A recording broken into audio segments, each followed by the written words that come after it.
Ballisodare Fishery is a name that's probably familiar to you from the salmon fish kill last summer that hit the headlines. But after the deaths of 1,000 plus salmon, why did it happen and how can we ensure it doesn't happen again? And despite the events of last year, the fishery is determined to showcase what it does have, namely great fly fishing water in Sligo throughout the entire season. So Gerry Merrick, chairman of the Ballisodare Fishery, joins us on this week's show to tell us about the fishery, the fish kill from last year, and why there can be a silver lining to it all. But first, Tom, how has the fishing been on Costa del Corrib? It's, what do you say? I mean, like, I think was it last week I said, t-shirts and ice cream aren't right in May. I mean, and look at the fishery closures now. Yeah, May. What is in May? Like, what is it? Arif, Moy, Ballisodare, actually, worth mentioning as well, and Galway Fishery. Galway Fishery. It's insane. But it's a sign of things to come, I think. Yeah, it's what's going to happen? What's in store for us for the rest of the summer? Or is this the summer? What's going to happen? Of course, Corrib's kind of different. It takes a lot longer for the water to warm up in Corrib. The reasons the fisheries have been closed is because the water temperature, I think the Arif has hit 20 degrees. There was 20 degrees was recorded in it. So that's why now temperature in the lake here is flying up. How's the fishing been? Well, if I could think of a word to describe it, I might use the word tough. Shite. That's the technical term, shite. Interestingly, you're still getting a couple of chances. This is the funny thing. And I will say this about Corrib, of all the other fisheries, some throughout the country, talking to people, and hopefully when we do a roundup, the end of the month, we can get a clearer picture how it's been. But because I'm just going on anecdotal evidence, a lot of the other fishes have we've all been struggling, all the trout locks. But with us in Corrib, you're still getting the odd chances. Yeah, the odd chance. So right. It's a hard thing to do. It's not what you expect in the middle of May. Fly, to have a day where you're relying on maybe one or two chances and get one of them. Mayfly. Mayfly. No. I mean, that's not what it's about. But that's the way it's been. God, it's just particularly anytime there's been a wind, there's been a north wind, and into that sun. I'll tell you one thing: you'll be absolutely shattered of a day of it. Yeah, there's something about it. Just there's two things. There's two things that can shatter you of a day out on the lake, guiding. And they're the two extremes. One is on a really rough day, so because you're at your, you're just at your wits end. Well, not at your wits end, but you're on guard all the time. But the other time is what we've been getting, and just facing into that sun, and you're just you're like a shell when you come in the evening. You really are. There's no let up from it, isn't it? That's the thing, Yeah, there really isn't. Oh my God, it's draining. It really is. Yeah, and this is what we're saying, middle of May. So what's going to happen for us for the rest of the summer? Now, I think I remember a couple of years ago, I think it's all a haze now, but I remember we had this as well, and we had kind of had our summer, and I remember that year with the heat wave, probably around the end of May and June, and then remember the weather broke, and we had one of the worst summers ever. So, yeah, I think it was Conor Arnold mentioned it last week. Actually, he's saying, "Oh, look, does this harbour mean this what's going to happen in for the next few months?" Well, I tell you, we've had 12 hours of rain here. You're just saying that. Yeah, it was just nuts, thunderstorms, spot flooding, and then chatting to people in Cork and Dublin, they're like, "No." Send some of it this way, and badly needed for the rivers as well. It's funny actually, though, at this time of year, it's normally later in the summer, but what I always do is when it's consistently warm and sunny days like this, head to the coast. Well, actually, I was just going to bring that up because you did, because we're when were we meant to have our Mayfly day anyway? For anybody duly interested in Tom and Dara's fishing expeditions, guess what happened in the last one? I wasn't rained out. I was sunned out this time. Right? And you went to the coast and you had a great day, didn't you? Yes, I went down to the coast, and it's funny enough actually. So I was expecting, because again, these kind of settled, warm, sunny. You're expecting, it was mullet I was going after. Yeah, and you couldn't get near the mullet because there were so many bass. I literally, it was, Problems. yeah, it was. Now they're all schoolies, about half a pound, right? Yeah, But I've never seen any conditions. It was fish soup boiling. So it yeah. was about 2 hours before high tide, and there's like you see a pod bubbling, nervous water. Oh, I'm going to cast there. Then you look to your right. Oh, there's another one over there. Then up behind you, you're hearing splashing. So you're seeing them splashing, jumping, whatever. In that 2 hours, I'd say I caught about 50. Yeah. And like, I was just thinking, if you want, like, I was standing there in the water, right? Beautiful scenery, beautiful weather. I think there was one other angler out. Yeah, And I said, like, if you're in the flats, it was like flats fishing almost. Like, you know yeah. what I mean? There was just like, and I said, like the tourists, if you had brought tourists over here, they'd be just like gobsmacked, Yeah. absolutely gobsmacked. And there it was, like me and one other angler, just fish everywhere. There must have been just thousands, thousands. Like, and they're all, as I said, they're all half a pound. It literally got to the stage where it was almost every cast you were like, it was suicidal almost, like kamikaze. Yeah. They were just like literally attacking. It was surface poppers, sorry, surface gurgler fly, like kind of, and it was just every time you just just throwing themselves at it, Brilliant. launching. That was class. I hate saying this, but after 2 hours, it got boring.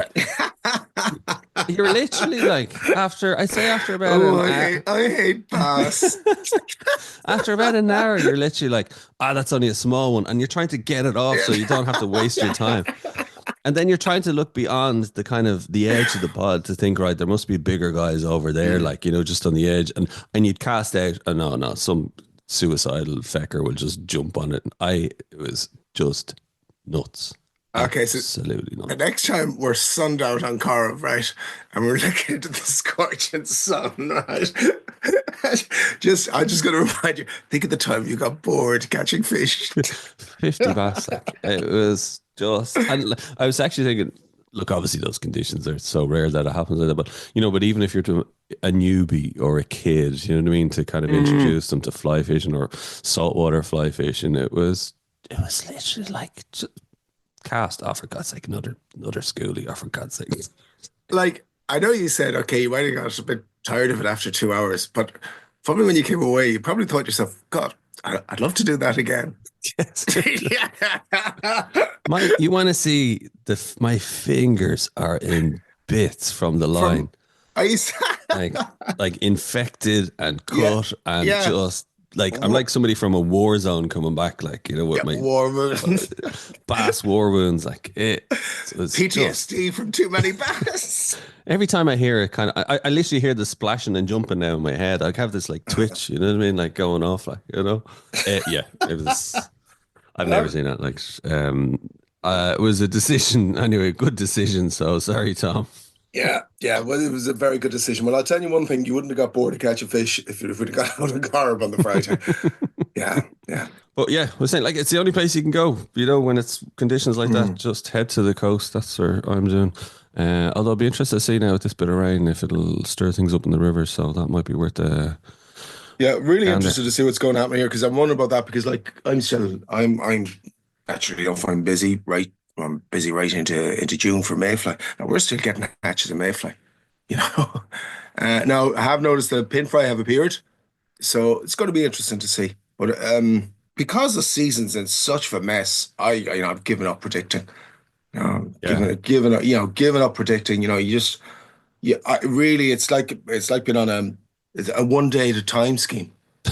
Seriously, you're on the honestly, 12 steps. yeah, it's because take every day as it comes, Mm, and yeah, that's just the way to treat it at the moment because you don't know what the hell is happening. I mean, was it yesterday? The amount of shock that we saw was unreal. Mayfly yeah. shock. It's like nature has just exploded. It's on steroids at the moment, isn't it? Yeah, Like that's the best way I do can you know when explain we it. were seeing this and like I don't know if we discussed this before, but in regard like to the mayfly hatches, which have been really good, but I don't know we're discussing. The way years ago you used to have to clean your windscreen Yeah, and your headlights.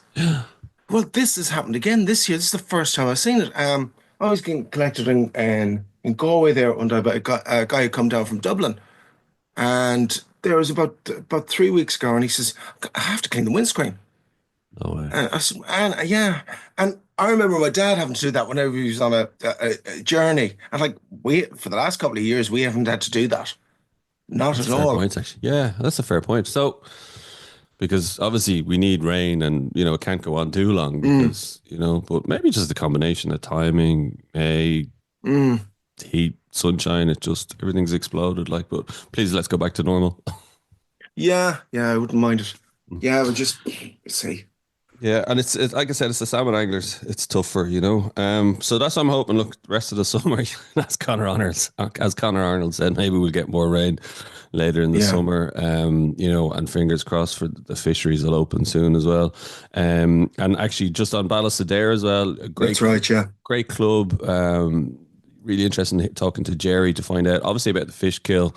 Some really interesting information about that. There was, wasn't there? Yeah. About who was responsible, who wasn't, and what the club has done as a result. Mm. Taking action and to try and make sure it doesn't happen again. And they've also, I think they had a biodiversity day as well, didn't they, for school That's kids? right. Yeah. Yeah. It was on the 16th of this month. Um, so again, very active club, trying to get kids involved, and you'll hear from Gerry some pretty good fly waters as well for fish throughout the season. So look, might be worth keeping an eye on later in the season as well to see Yeah, how things go. yeah, very much. So it was really great to chat to him and listen to what he's done and he and the club have Yeah, done. And as he said as well, what they've done as well in response to what happened last year yeah, with the fish kill, and yeah, how proactive they've been. So yeah, no, it's really good. Really, it yeah, was a really good chat. yeah. So look, let's get back to this week's guest, Gerry Merrick from the Ballisodare Fishery, to tell us more about the waters and the club. Ballisodare Fishery is located in County Sligo, in South Sligo. The catchment for Ballisodare accounts for about 40% of the catchment for the whole of County Sligo, so it's quite a big area. It's made up of three individual rivers as such, main rivers. There's the Unshan, which drains Lough Arrow, very much a limestone lake and limestone river. And then you've got the Owen Moor, which they branched, or the junction is at near Collooney, just downstream of Collooney.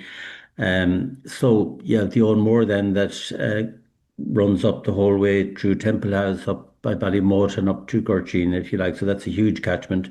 And then you've got a tributary, the main tributary of the Owen Moor is the Owen Beg, which runs up into the Ox Mountains. Now, there are salmon in the Unshan and there's salmon in the Owen Beg, but very few, if any, in the Owen Moor because it's a slow moving river, more suitable for pike and perch and coarse fish generally. As salmon, we'll probably come to it in a minute, but they were introduced to the system going way back, and they were only introduced to the Unshan and to the Owen Beg. When you say introduced, when was that, and who was behind it? The Coopers from Markery Castle, which is just near Collooney there, Joshua Cooper had an idea back in the early 1800s that he would introduce salmon to the system. They weren't in it traditionally because there's a waterfall of about 10 meters, something like that, in Ballisodare, and another runs something similar in Collooney. So the fish couldn't transcend, if you like, upstream across the falls, if you like. Um, so he had an idea that he would introduce salmon to the system. And in 1806, he required the fishing rights from the Crofton family from Collooney down as far as the estuary in Ballisodare. That was for all rights at the time, even though there were no salmon in the system at that point in time.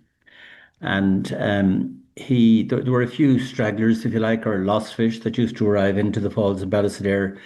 He used to take them, or him and his staff and what have you, used to take them upstream into the Unshan for a number of years. It wasn't very successful, but he had a feeling that it would be if it was done properly, if you like, and so on. So he was the MP for Sligo in Westminster at the time, and he got an Act of Parliament passed in 1839, sorry, 1837, I should say, known as the Cooper Act. Okay. And that effectively gave him access or it gave him fishing rights to all of the catchment including the estuary in Ballisodare as well. That's very So handy, isn't it? Being an MP, you can introduce your own act like that. perhaps, but like he did it on the basis that he was going to have to put a big investment into creating the fish ladders, fish pass in Ballisodare, and again in Clooney. A big investment for that in those days. And he didn't want a situation, obviously, where he was going to make all this investment and then every Tom, Dick, and Harry, if you like, Right. could benefit from it. So, um, those ladders were built around 1852, around that period. They were the first of their type in Europe.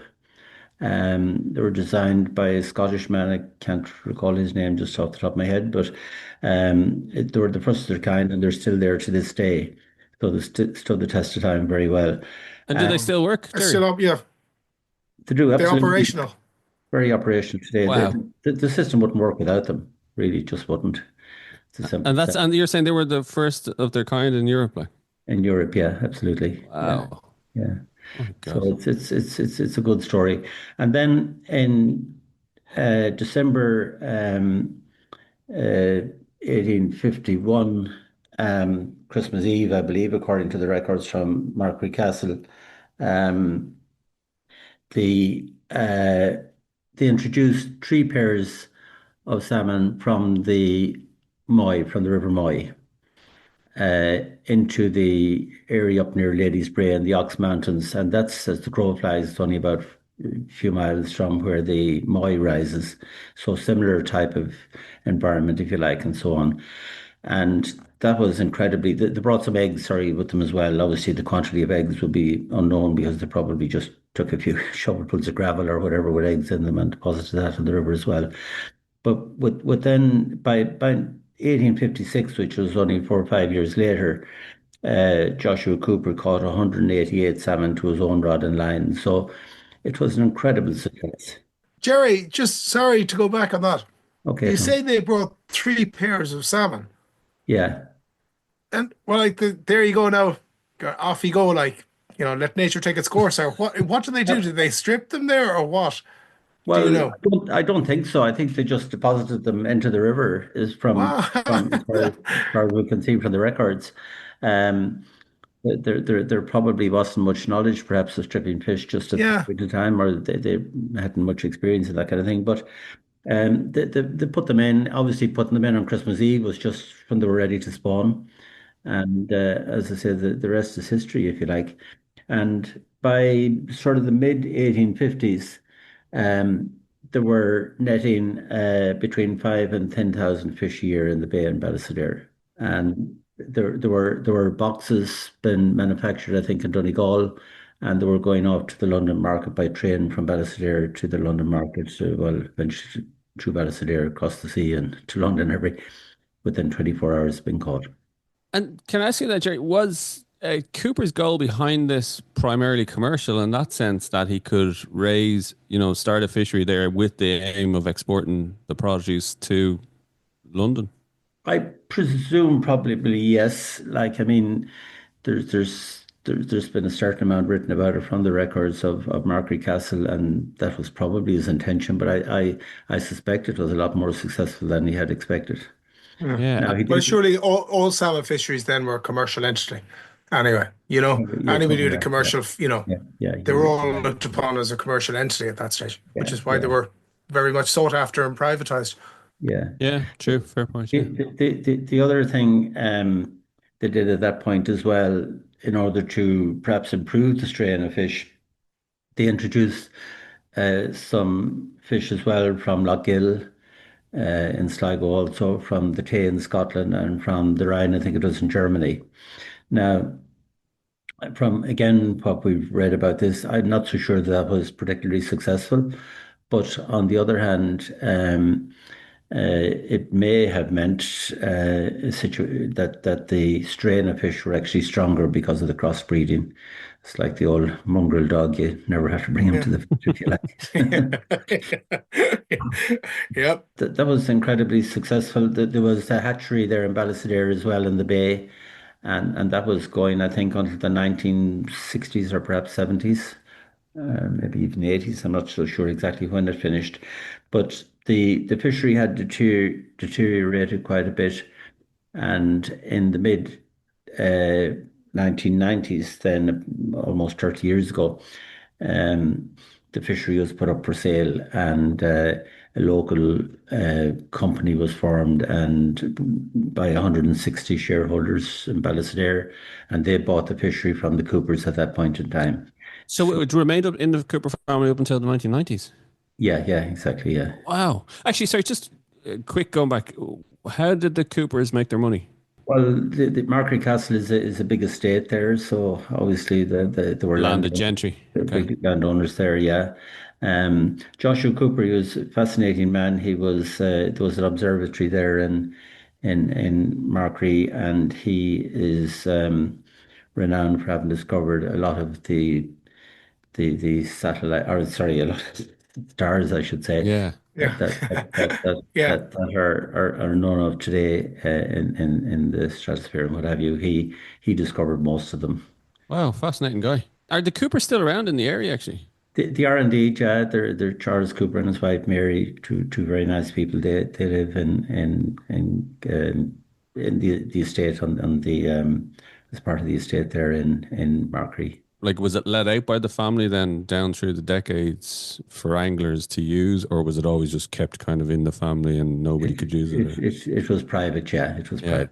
To my So the knowledge. first time kind of people were able to fish it then was the 1990s. Exactly, yeah, yeah, yeah. Wow, wow, But that's at that stage, the numbers of fish going through the system were very, very poor, which probably leads on to the next chapter. Insofar as in the early 2000s, there were only about, there's a fish counter in Ballisodare in the fish pass. So in the early 2000s, there were only about 2 to 2,500 fish a year going through the actual counter. So it needed work on it. It'd been done on it at that point in time. And Dr. Martin O'Grady from the Northwestern Fishery Board, as they were then now IFI, he was an incredible man, and he did a study along with some of his colleagues on the system, and subsequently carried out work on the system. And when I say work, this was on the spawning areas and so on. He electrofished the whole thing, identified where to do work and where not to do work. They put in gravel. They created, various habitat improvements and so on along the system for a couple of years, and phenomenally, 4 or 5 years later, in 2007, yeah, 2007, the numbers suddenly increased overnight to over 10,000, which was incredible. And at that point in time, the salmon stocks in Ireland were on the decrease everywhere, and suddenly Ballisodare was bucking those trends, if you like. And And that was that was solely due to the work on the spawning reds, mainly carried out absolutely by Martin. Yeah, Martin O'Grady. under Martin O'Grady's care. Yeah. It was phenomenal. Wow. so fivefold increase basically. Mm. Yeah, and it went higher than that then afterwards, for a number of years, until 2018. And unfortunately, then it was on the decline seriously then for a number of years. And 2022, there were 4,200 approximately went through the system. So it was seriously declining because no work had been done on the spawning areas, to my knowledge, for about 10 years, if you like, from the early um, 2010, 2011 period until 2023. So what's kind of 5 year average, Jerry? Is it around that kind of 4,000, is it? No, the 5 year average, that was the lowest at that point in time. Okay. Obviously, Ballisodare, no more than everywhere else in the country, got a huge boost from COVID in Yeah. 2020. Yeah, there's Yeah. always an asterisk on that year. Yeah. Yeah, and again to a lesser extent in 2021.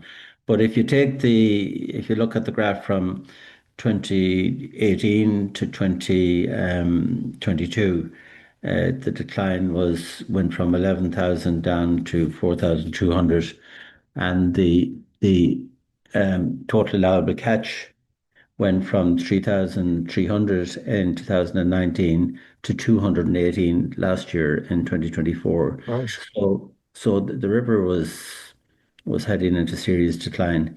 Now, since 20, there was a restriction at the bottom of the ladders in Ballisodare, and Mm. we managed to get rid of those. There's a new board in place for the last 18 months or so on, and we managed to get rid of that restriction that was there.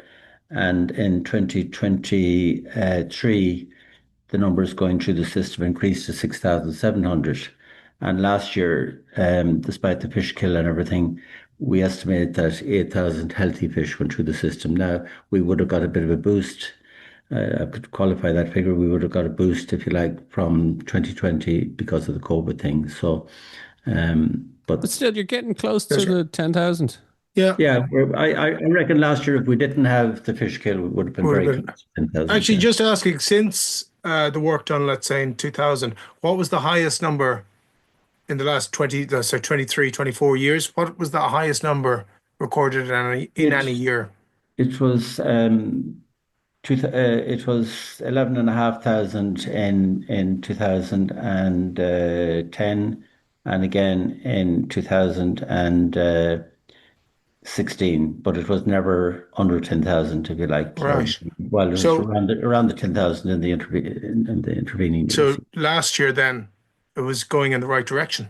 Yeah, absolutely. Yeah. Yeah. And our allowable catch for this year, probably based on that upturn, is now back up at 849 for this year, even though we have a restriction last year and this year again.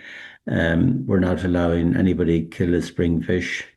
So no fish can be killed until the 1st of June. And Good. this year we are restricting our members that they can only kill 5 fish maximum. So I would estimate, even though our allowable catch for this year is 849, I would estimate that the actual kill will be probably 200, 250 max. Gerry, you mentioned the fish kill, and maybe people at the start go Ballisodare. I know that name. And unfortunately, everybody in terms of salmon angling, especially in Ireland, became more aware of Ballisodare last year. Give us a bit of the background to the fish kill, what happened, and why we think it happened. Yeah, it was quite a horrible period, to put it mildly. Um, we noticed it initially towards the end of June 2024. We were noticing a lot of fish coming in, some of them dying, more of them with that Sarpagenia, if I'm pronouncing it correctly, which is, by the way, a secondary symptom of a problem. Um, and we were seeing fish coming into the sea pool from the estuary, and as if they were being poisoned, as they were just smothering, if you like, gasping for air and so on, and dying Yeah. in front of her, dying in front of It must have her. been horrific to see that, like just Yeah. people walking by saying that, like.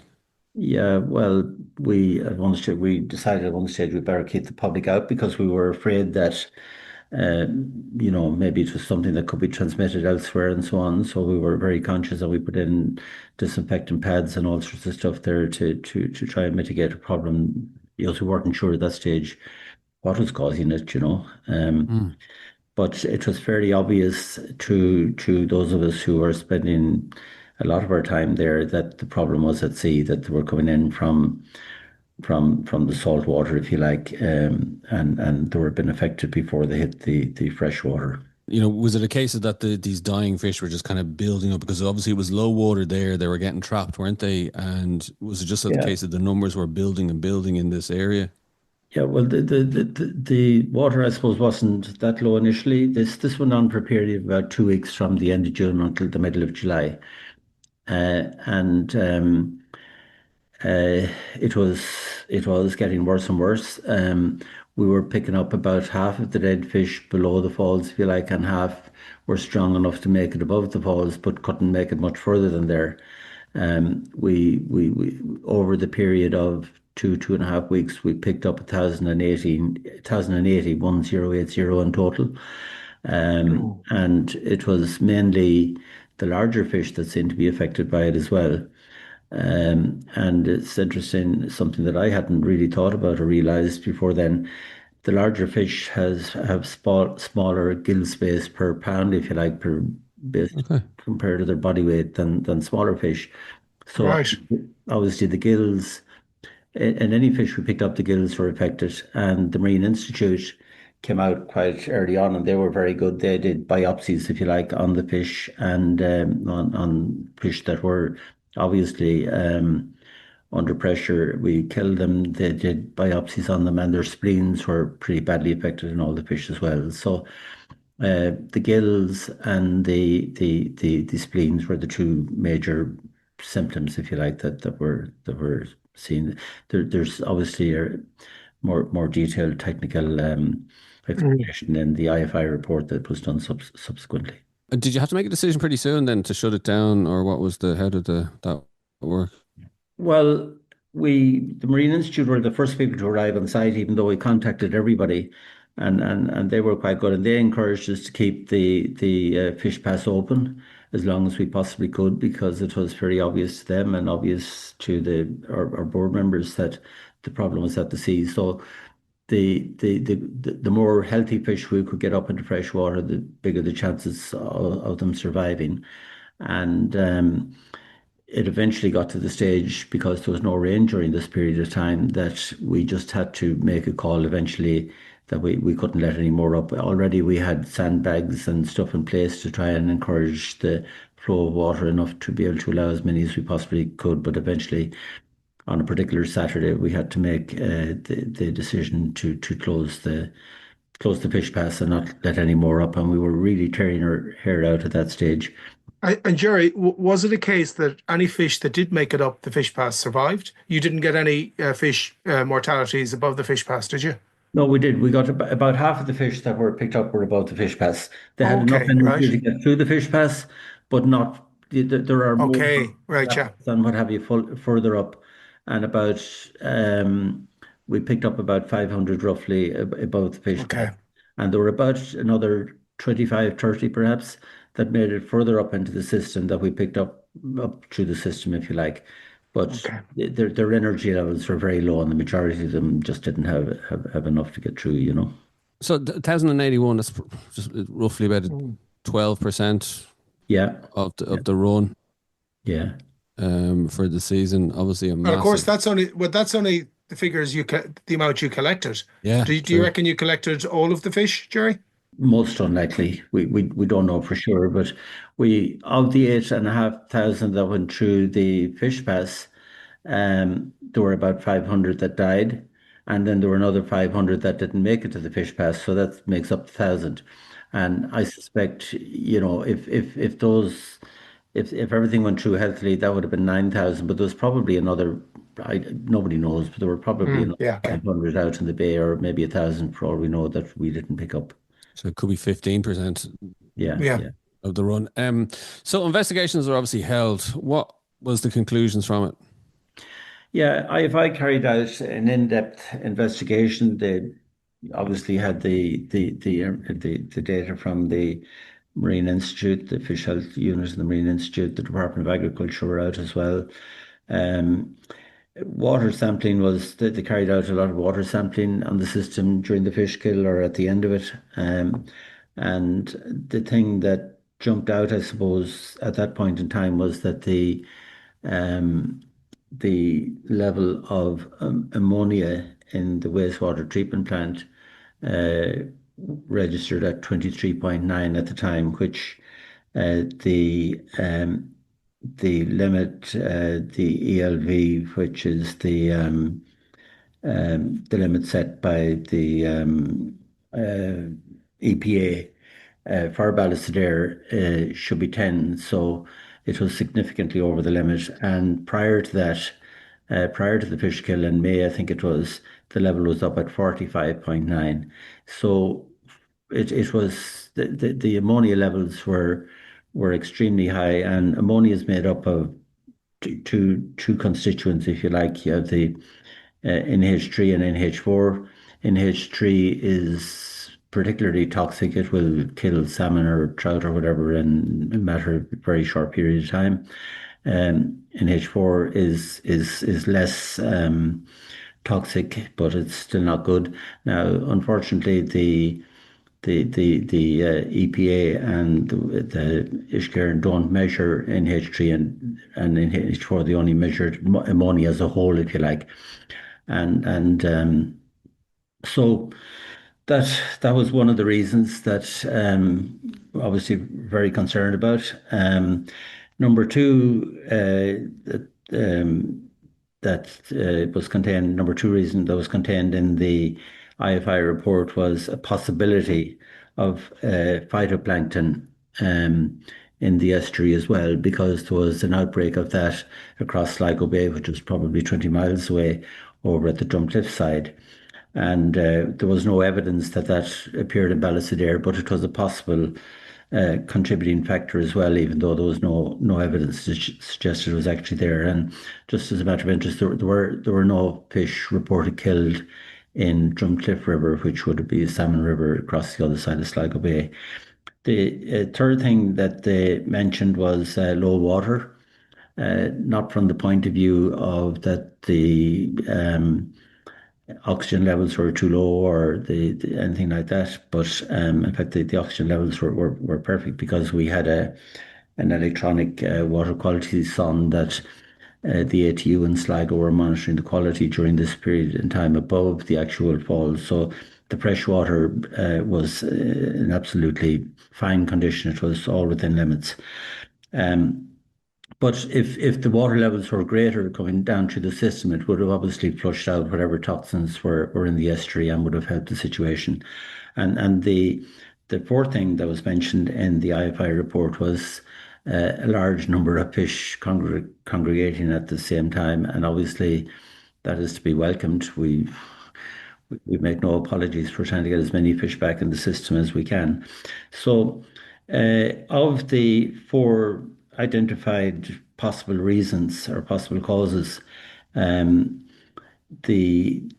phytoplankton is something that's maybe as a result of climate change, but it wasn't necessarily present. We don't know that it was or it wasn't. Water levels, there's nothing we can do about. Large numbers of fish going back, there's nothing we can do about. But the high level of ammonia was totally unacceptable. Now, obviously, in the meantime, our club has been putting enormous pressure on the EPA and on Ishkern to sort out the problem there. And we've had tremendous help from the ATU in Sligo. Lisa Cronin has been tremendous.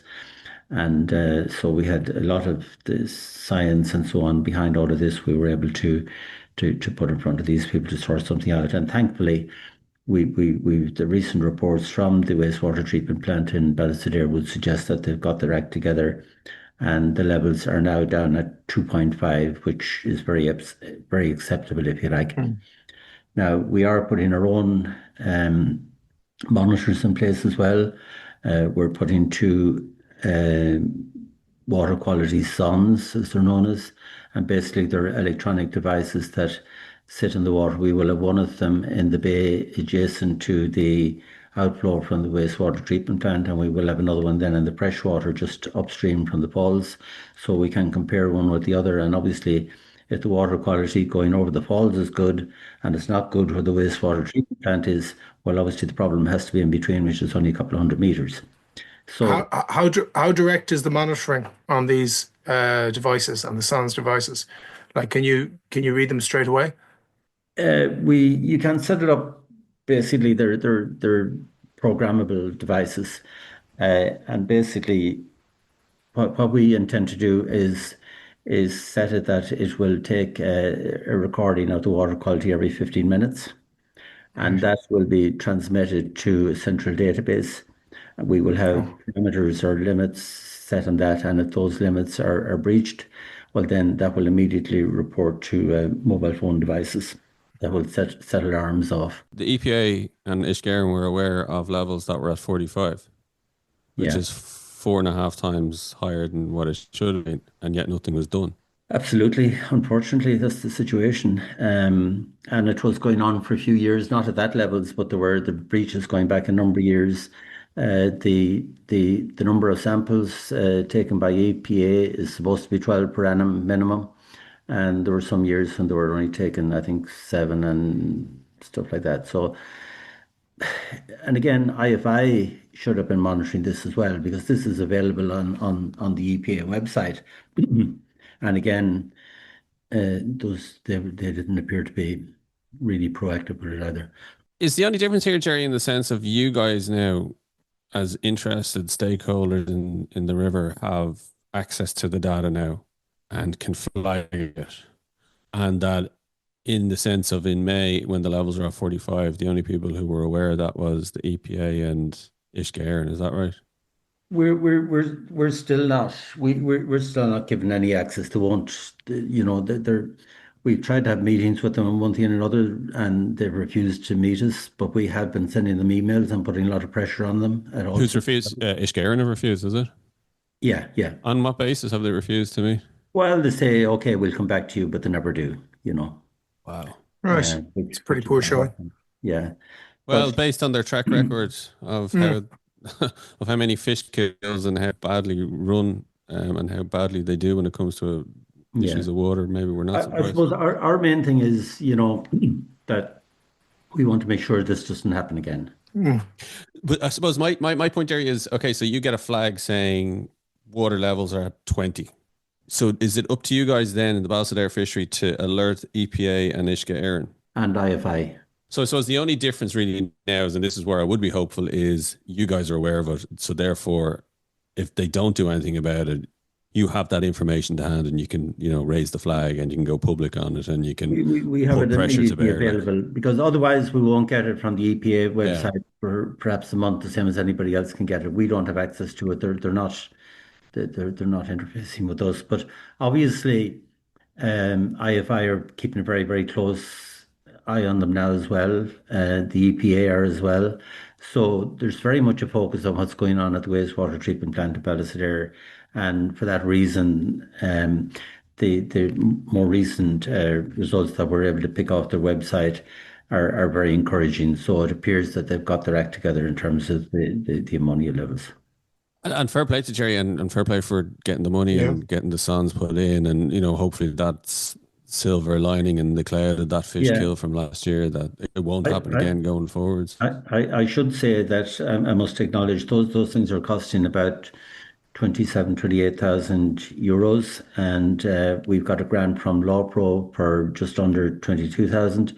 So I'm very thankful that LawPro have granted us to that extent and made it possible to put in these two electronic sonds. That's great. They're not cheap, are they? They're not, but like, you know, losing 1,000. Oh yeah, they're worth it. But you know, it's not something. It's obviously not something that will be available to every fishing club up and down the country. No, there are cheaper ones available, but you know, it's an investment for the future. Yeah. And we're hoping maybe we can go back to Law Pro again next year and maybe get funding for another two, and we will put them. It means that we'd be able to put some on the own moor system, which we're quite concerned about as well. Even though, you know, according to the EPA reports on that, it's at a level 3, which is a knife edge really in terms of water quality. And we have students from the Sligo ATU with us this summer, third level environmental students, and they are going to carry out an in-depth study of the Owen Moor system to try and identify exactly where that pollution is occurring, and therefore we will be able to do something about that hopefully over the next 12 months. Do you know what I worry about, Gerry and Tom? Sorry, just on that is, if the fish kill hadn't happened, you know, you'd never have got the sonds put in, is how many other water bodies around Ireland that aren't being monitored are the levels at this kind of 4.5 times what it should be? Yeah, I don't know. We're obviously there are, I think it's 9 wastewater treatment plants in our system, and we are monitoring those very closely, and there are small breaches regularly enough from some of them, and obviously during the storm there in January, there was no power going to them, so there was a huge risk at that point in time. Yeah, there would have But been. there was no major breach from what we can gather as a result. I suppose part of the frustration then with the investigation, in the sense of it didn't pinpoint one thing.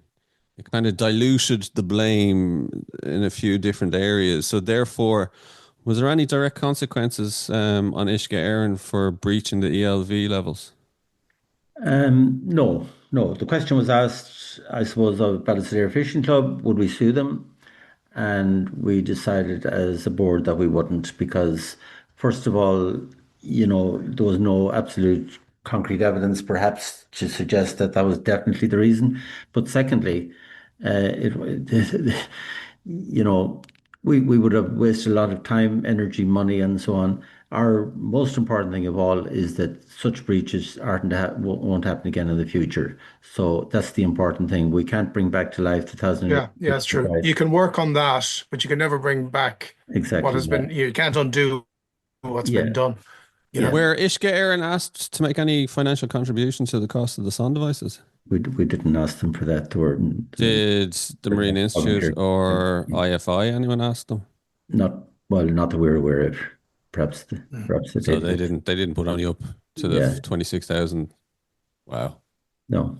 It seems like they're getting away with so much, isn't it? Well, it's interesting in the UK at the moment. I don't know if you're aware. Last week there was some legislation passed over there that the executives from the wastewater treatment plants over there can now be jailed for 2 years if they're in breach of various things. Wow, They're I hadn't seen that. they're private companies over there, which is easier to target private companies perhaps than state bodies. I can't see it being brought in here, but I tell you what it is, Gerry. It's just becoming something that's becoming more common now. well, there are various instances that have appeared before the courts in the last 12 months where IFI are normally the ones who take Uisce Éireann to court. And the fines are normally in the region of maybe 3 to 5 thousand or Yeah, something, which is only pittance really. yeah. And if like strictly speaking, when there's damage like that done, you should be talking into the hundreds of thousands, if not a million, to try Yeah, and put something in place to try and get the systems and the water recovered in some shape or form from an environmental point of view. But like it's 3 or 4 grand is an insult to anybody who's involved. lip And service. yeah, yeah. Yeah, we're aware of the ELV levels of 45 in May, and nothing was done about it. Like, it Yeah, beggars what the hell they're doing. Like, and IFI should be aware as well because they're informed every time there's a breach that where the thing would have gone over the limit of 10.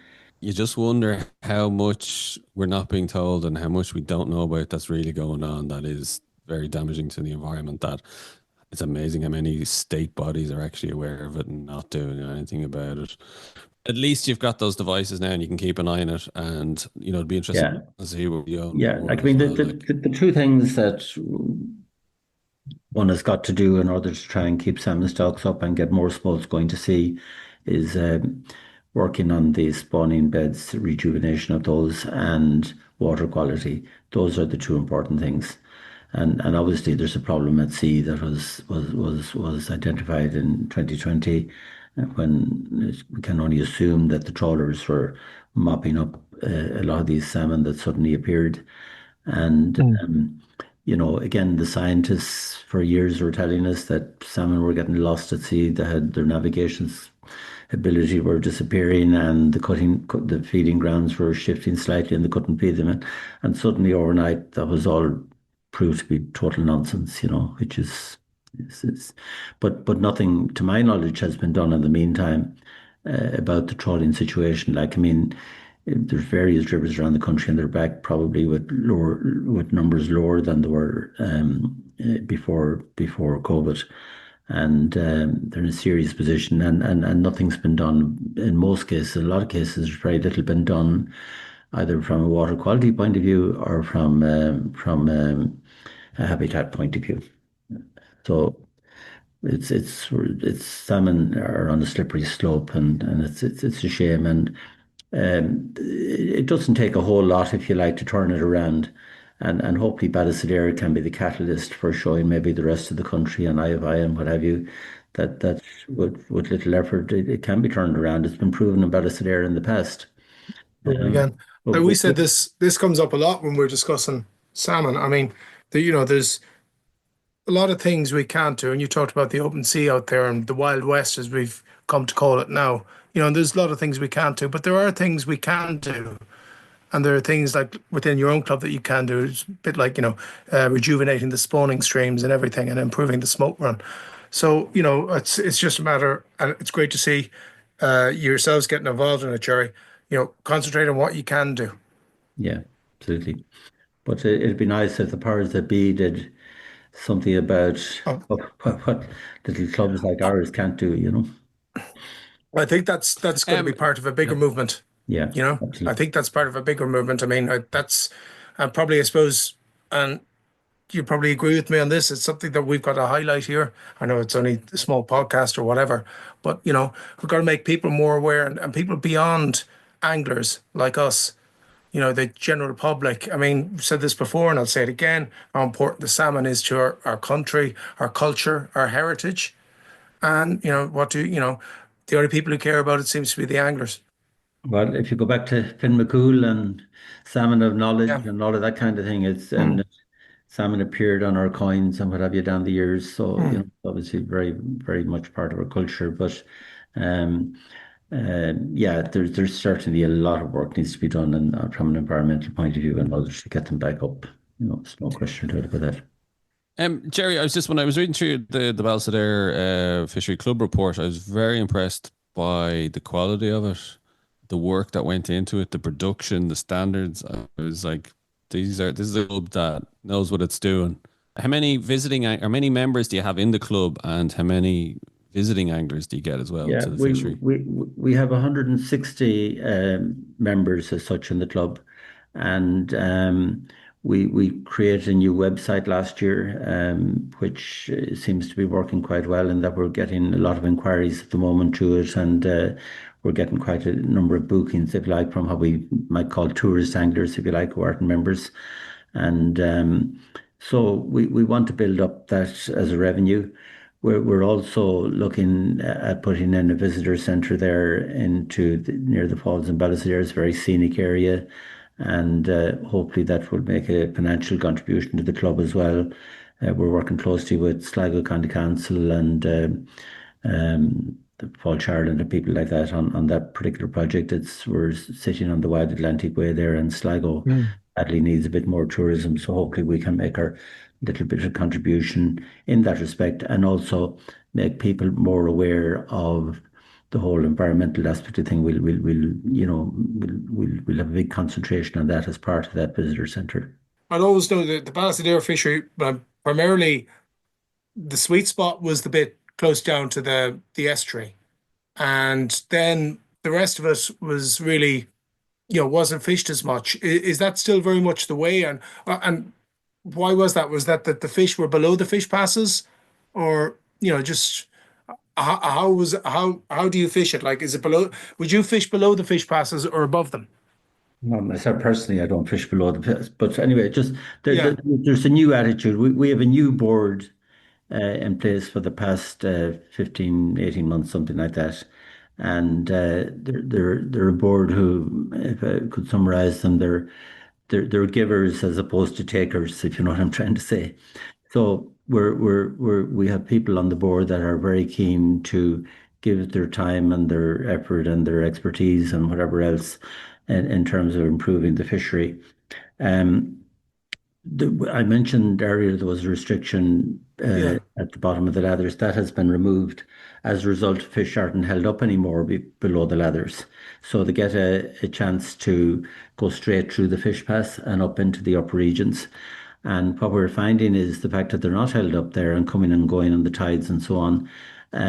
They have a lot more energy, if you like, when they're going through, and they're getting up through the rapids just above the falls very, very quickly. They're full of life, full of health, full of energy, full of everything. Mm.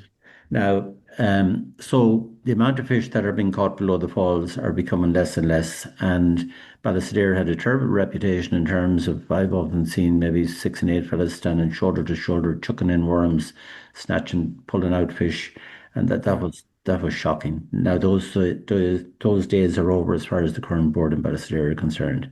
That's not fishing. Mm. We might as well throw out a net into the bay and give them all 10 fish and say, go home, we don't want to see you again. Yeah. So there's an area from Colooney down to the bridge in Ballisodare, which is about 2.5 kilometres, and it's uh, some of the nicest fly water in the country. Pool after pool after pool after pool the whole way down. There are two landowners there along that stretch, one being Sligo County Council and the other being a private family. So we're talking to them at the moment about getting better access to the river. We need to tidy it up a little bit and help it and improve it and so on. And our intention is to put in probably about 6 beats for fly fishing Cool. between those. And I think over the next few years we will prove that they're one of the better fly fishing areas in the whole country. I fished a lot of rivers in Ireland, and this people whom you introduce to this area in Ballisodare and bring them down and walk them down and let them have a look and let them fish and what have you, they're blown away by it really. And unfortunately, in the past, those areas weren't fished at all. Because the But fish weren't getting up onto it, is it? oh no, they were getting up all right, They were but getting up into it. the concentration was go in there with your slippers if you like, Right. chuck in a worm, Yeah. 2 fish, and be gone within a half an hour. And that was it. That's what Oh it. God. That sounds like a great initiative, getting the if you can, hopefully that you can get those Oh, six it's beats not operational. hopefully, we will certainly do it. There's no, there'll be no Great. question or doubt about that. We've been surveying it and we've identified exactly what we have to do. It won't be fully in place this year, but by 2026, hopefully, we will have that all organised. Sorry, and Gerry, do you have the entire river, the whole Yeah, stretch of it? absolutely, every bit of it. Wow, Mm. that's That all incredible. goes back to the Cooper activating Yeah. 37. Wow. Is poaching much of an issue? I don't think so. I'm sure there's a bit of poaching going on, but our concentration is on getting more smalls going to sea. If there's 10 or 20 or 30 fish or whatever been poached out of the system, obviously we don't want to see it, but it's a minor problem compared with the issue we have in terms of getting maybe another 5,000 smalls going to sea, Yeah, yeah, yeah. or 10,000 or 20,000 or whatever number of thousand. That's our concentration. Improve the habitat, have the spawning beds right, have the water quality right, and then we'll get the smalls going to sea. And then we're hoping that they won't be destroyed at sea, that we'll get them back into the river. Yeah. What the poacher is doing by taking out a few fish, in my mind, doesn't, we're not going to put huge effort into that because it's counterproductive in comparison with what we can be doing elsewhere. Mm. Um, as I said earlier, Gerry, what you're doing in the club and the club members are doing is absolutely to be applauded, and it's just great to talk to somebody like yourself in the club that's so proactive, and we're seeing such good consequences from the actions that are being taken. Tell us, Gerry, just your own background and interest in fly fishing. Did you grow up with it? Where did you grow up? Well, I live in Kildare now, but I was brought up actually on the family farm, and the Untran ran through it. So I was brought up in the area in County Sligo. So that's where my initial fishing would have taken place. I have to admit, with a worm taking out a few perch here and there and so on. That started as a kid. And Loch Arrow was on my doorstep as well. So I suppose when it came to fly fishing, I cut my teeth on Loch Arrow for many years, and I'm involved with another few guys. We have a fishing lodge over in near Road there, and so we have boats on Corrib and Mask. So I spent plenty of time over there. And in terms of salmon fishing, I suppose I fished obviously the Moy, the Easkey is a little river that is very near and dear to my heart. The Owen Moor, the Owen Duff, the Delphi, the Arif. I love the Arif actually. There's lovely fly fishing there on various beats on the Arif. And fish the Blackwater quite a bit, and the Slaney, and probably others as well, but they would be the main ones in Ireland. And myself and a few friends, we go to Iceland regularly as well. So Oh, wow. it's a change of scenery, even though I think we've got very good fishing here too. If we mind it, and if we minded our fishing here as well as the Icelandics do, we would have by far the best. There'd be nobody going to Iceland, put it like that, because much more natural situation here, you know. Yeah, no, 100%. So when did you get involved with the Ballisodare Club? I'm a shareholder for perhaps about 15 years, 15, 17 years, something like that. I didn't buy in the very beginning, stupidly of me, but paid a premium afterwards. Even though my father, God rest him, he encouraged me at the time to buy a share, and I said, I don't know if I'd ever use it, Yeah. but there you go. But then I suppose, over, I suppose the last 5 or 6 years, 7 or 8 years perhaps, I, along with a number of others, saw the fishery going downhill. It was heading for a catch and release situation, and couldn't really stand idly by, and decide we're going to let it go when we realised it had such potential, and we felt that we should do something about it. So we called an EGM, and a new board was put in place, and we committed to the members at that point in time that we would do a huge amount of work in terms of restoring the river, and we certainly don't want to renege on those promises. Yeah. Do you get down much to fish it still, or are you down like keeping an eye on things with the To be honest with you, I'm spending more time walking the little rivers and streams and identifying spawning Yeah. areas and all that kind of thing. And obviously the fish kill last year, I don't think I wet a line there last year, but hopefully I will this year. But I've been down there every week for several weeks now, and we've been just identifying more and more areas for spawning work and so on, you know. Fantastic. Well, you've whetted my appetite, Gerry. I'd love to visit it. And the website's brilliant in terms of information and pictures and everything for the visiting angler. So, for an interested angler, when should we be looking to head down? Well, people are catching springers at the moment. It's been very lightly fished. Right. There's quite a few springers going through. I think there's something like 12 or 14 or something in the last 24 hours that gone through the fish counter there, which is great.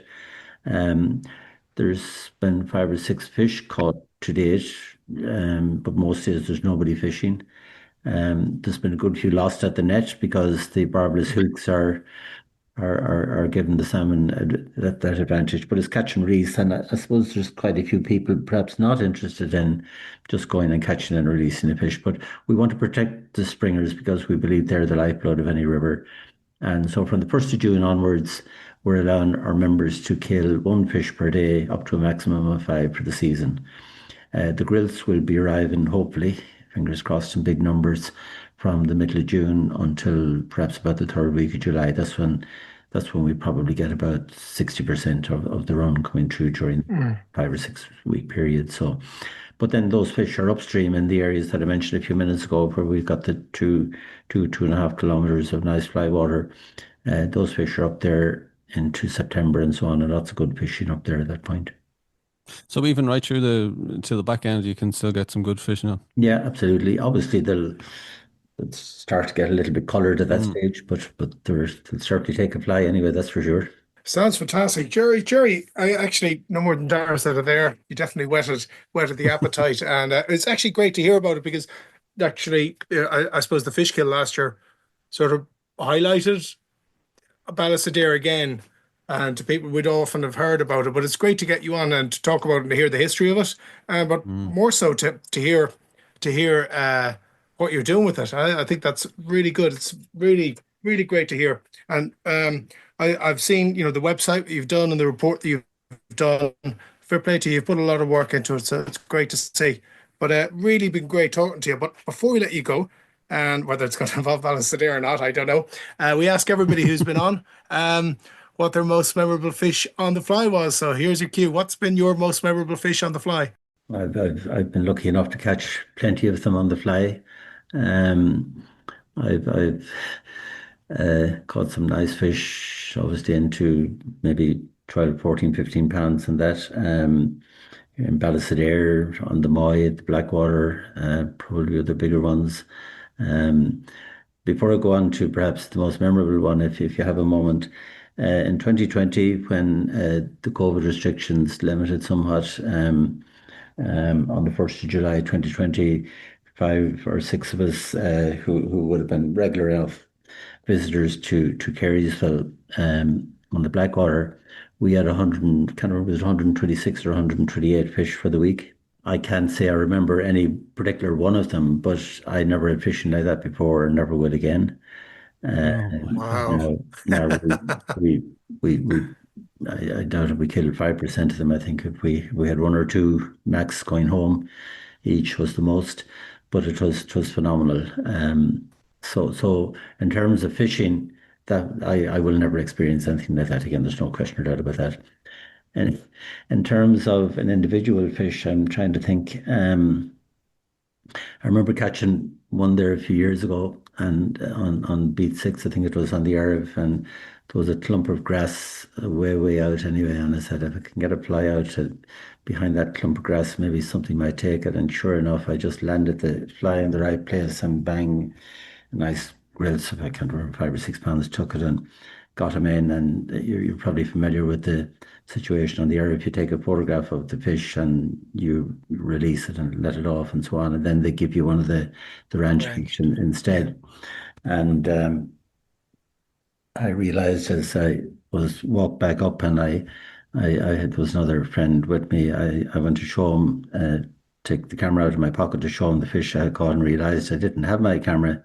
So I went back down and found the phone in the water, and I couldn't even prove that I caught it by looking at it. So, I don't know. That's one of the memories. You won't forget that one in a while. Yeah, and no memories of it. In fairness, the guys did believe me, and I think they gave me ranch fish. Yeah. Geez, Gerry, it sounds like you've fished a lot of places around Ireland. You've really got a taste of it. Yeah, that very, very lucky. Carysville, that Carysville day sounds like incredible. Yeah, we were there for a week. We were a few of us who used to take it for a week every year, and the fact that their visitors are mainly from the UK, they weren't in a position to travel at that point in time. So a few of us Irish guys got a chance to take advantage of it, and we certainly did. People are interested in fishing Ballisodare. What's the website? It's www.ballisodarefishingclub.ie. Yep. And the email address is info@ballisodarefishingclub.ie. And they can book online if they want to go to the website. They can book online, and we're not taking payment online just at the moment. And the reason for that is that we're talking. We want to talk to them and chat with them and make sure that they understand what they're doing and so on. And we had somebody, for example, I think it was yesterday, who booked and put in the wrong dates on the website, and it would have been terrible if they had paid and perhaps arrived. Fair play to you. Yeah. So we probably going forward we will take payments, and we've got the ability to do that. But at the moment there's a bit of manual interaction with people who want to book as well. So hopefully there's a bit of silver lining from the tragic fish kill last season, in the sense that the water is going to be monitored. You guys have access to that data, and let's hope, fingers crossed, touch wood, that we won't see the likes of that happening. Well, yeah, as you said, there's every cloud has a silver lining, so we'll get that in time. Yeah. Well, thank you very much, guys. It was very interesting. No, it was great chatting to you. Thanks again, Gerry, for joining us. Our thanks to Gerry for joining us on the show. And don't forget to rate, review and follow the Ireland on the Fly podcast on Apple, Spotify or wherever you get your podcasts from. Plus, you can keep up to date on IrelandOnTheFly.com as well as on Instagram. And myself and Tom will be back with another episode about the people and places of fly fishing in Ireland.